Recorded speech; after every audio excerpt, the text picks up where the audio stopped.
Cinema has never been in a more dismally predictable, even cynical place than it is right now.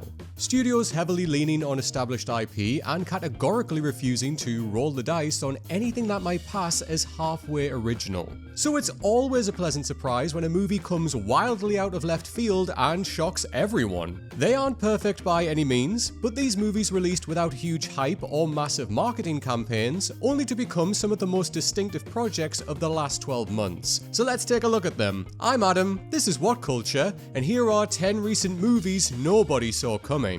Number 10. Sasquatch Sunset. Now, you couldn't be blamed for assuming that this drama in which Jesse Eisenberg and Riley Keough dress up as members of a Sasquatch family as an April Fool's Day prank, or better yet, an SNL skit. But instead, Sasquatch Sunset is a totally earnest fantasy drama in which Eisenberg, Keough, and co-stars Christoph Zajac-Denik and Nathan Zellner don some genuinely Oscar-worthy Bigfoot makeup to play Sasquatches totally straight and totally wordlessly for all of the film's 88 minutes. Now, that's not to say that Sasquatch Sunset isn't without its humorous moments, but this bold experiment takes its production and very existence totally seriously. Seriously enough to premiere at last year's Sundance Film Festival even. While its sparse, quiet nature won't be for all tastes, it's refreshing to see such a clever fusion of the mundane and the absurd, lending its cast a rare opportunity to act in a wholly different register, focusing mainly on body language and facial expressions to tell the story.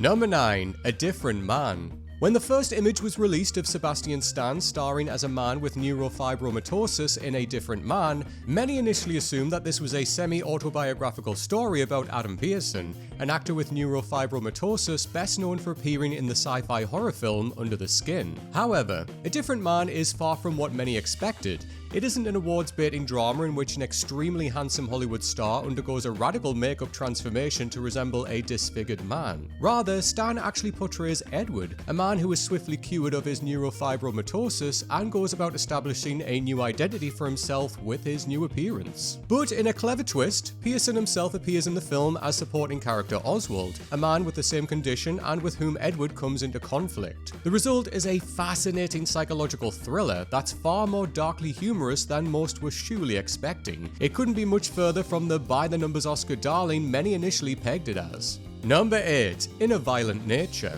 Slasher movies are of course a dime a dozen in the horror realm, but how many of them end up premiering at the Sundance Film Festival? That's because Chris Nash's In a Violent Nature came to market with one hell of a unique hook. It was styled as an art house take on the typical slasher formula, defined by a slow pace and general lack of dialogue. More to the point, In a Violent Nature also mostly unfolds from the perspective of the killer, Johnny, rather than his meat-sack victims, who were nudged to the periphery for much of the runtime. The film certainly proved divisive with mainstream viewers, but that's rather the point. Anyone going into this expecting the familiar was bound to be bewildered by its desire to be anything but. Now, that doesn't mean all of its choices fully worked, or anyone who rubbished it was simply an uncultured swine.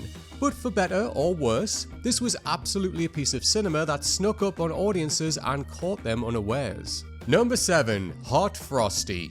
Though it's no secret that Netflix has made an industrious attempt to break into the holiday rom-com market primarily dominated by Lifetime and Hallmark in recent years, did anyone expect things to get this wild this fast? Back in November 2024, Netflix suddenly dropped Hot Frosty, an utterly ludicrous rom-com in which a widow falls in love with a snowman who comes to life. Yeah. It's a totally bonkers premise, and yet one that the movie's characters largely accept at face value, because why the hell not? The bigger surprise, however, might be that Hot Frosty is actually weirdly charming, both for daring to be something more than another generic direct-to-streaming seasonal rom-com, and for fully embracing the fundamental silliness of its setup. Given that the film quickly topped Netflix's streaming charts, we can only hope they might take more nutty swings next Christmas. Number 6. Hundreds of Beavers. Just when you thought slapstick comedy was dead at the box office, along came the deliciously old-school Hundreds of Beavers to prove otherwise. Produced for just $150,000, this black and white film about a man who goes to war with a seemingly never-ending fleet of aggressive beavers is absolutely wild. Combining seat of the pants live action filmmaking, where the Beavers are all portrayed by actors in costumes, with cartoonish visual effects, the end result is a lovingly handmade piece of work, the sort which most would expect to go direct to YouTube or, luckily, a paid streaming service. But hundreds of Beavers picked up enough acclaim on the festival circuit that the filmmakers were actually able to successfully self-distribute it theatrically, where it went on to gross $783,000 worldwide, a major return on its initial budget. This is a film that truly feels like an anomaly, like it fell out of another era altogether. And with so much of modern cinema being defined by soulless IP mining slop, that's nothing but the highest compliment. And while I've got you here, guys, I just want to ask you one quick question. What's the movie that you saw that you had no idea was coming out and caught you completely off guard?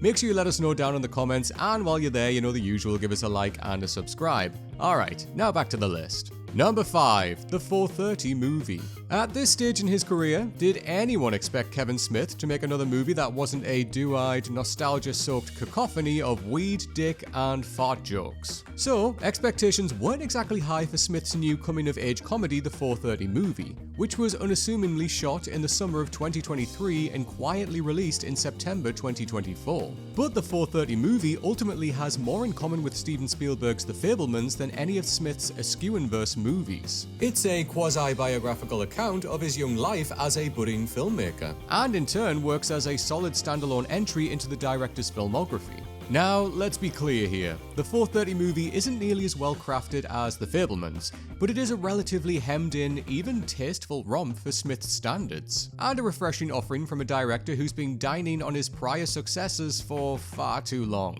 Number 4, Rumours. Given that surrealist filmmaker Guy Maddin's new film Rumours boasted an enviable supporting cast including Cate Blanchett, Charles Dance, Denis Ménochet, and Alicia Vikander, it was reasonable to assume that Maddin would tone his signature weirdness down maybe just a tad. But oh no, he didn't do that at all. This beguiling comedy horror follows various world leaders who, while meeting at the G7 summit, get lost in the woods and encounter strange phenomena, including zombies and a giant brain. You know, as you do. Reactions to this one have been all over the map ever since its Cannes Film Festival premiere in May 2024, and anything else would have frankly been a shock. A litmus test for the audience's appetite for nonsense logic and dry humour, this is a textbook not for everyone outing that leaves one questioning how Maddin ever convinced his cast to star in it, let alone persuade a studio to fund it. Number 3, The End. The natural next step in the career of documentarian Joshua Oppenheimer, best known for his work The Act of Killing and The Look of Silence, was clearly set to direct a 2.5-hour post-apocalyptic musical starring Tilda Swinton and Michael Shannon, right? Truly, Oppenheimer couldn't have chosen a more left-field project for his narrative feature debut, and evidently nobody was quite prepared for what The End would be when it played the festival circuit late last year. At once fascinatingly bold and infuriatingly slow-moving, The End follows a family residing in an underground bunker 20 years after the world has effectively ended, seemingly by their own doing.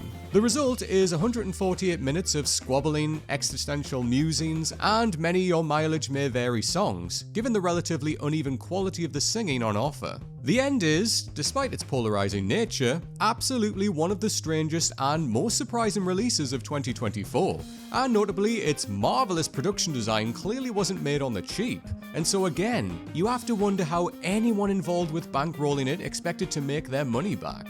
Number 2, Better Man. Much as musician biopics are very much the rage since Bohemian Rhapsody printed money at the box office, and a Robbie Williams biopic makes a certain amount of sense from a commercial perspective, but did anyone expect it to turn out quite like this? Despite the obvious mainstream appeal of a straight-up movie covering the singer's life and career, filmmaker Michael Gracie somehow convinced executives to spend an eye-watering $110 million on a Robbie Williams movie where he's depicted as a CGI chimp. It's one of the most baffling and unexpected things any biopic of any kind has ever done, yet the most bizarre thing is how well it works. The digital animal gimmick is a shockingly effective representation of Williams' own fraught lack of self-esteem, where he views himself as a performing monkey, while also helping differentiate the film from the many music biopics released over the years. Despite Better Man's incredible visual effects and surprisingly touching trek through Williams' life, however, it's not terribly surprising that such a madcap project flopped at the box office. The critical reception, however, tells a different story though, and suggests that this is one musical biopic that'll stand the test of time. And number 1, Magpie. The new Daisy Ridley starring thriller Magpie may have been unceremoniously dumped in a few cinemas before being tossed onto streaming services, but this belies the fact that it's one of the most unexpectedly savage and entertaining genre outings of the past 12 months. Ridley stars as Annette, a wife and mother of 2 children, whose already strained marriage seems to crumble when her husband falls in love with an actress their daughter is shooting a movie with. However, Magpie is far from the garden variety pot boiler you might be expecting, courtesy of a twisty script from Ridley's husband Tom Bateman.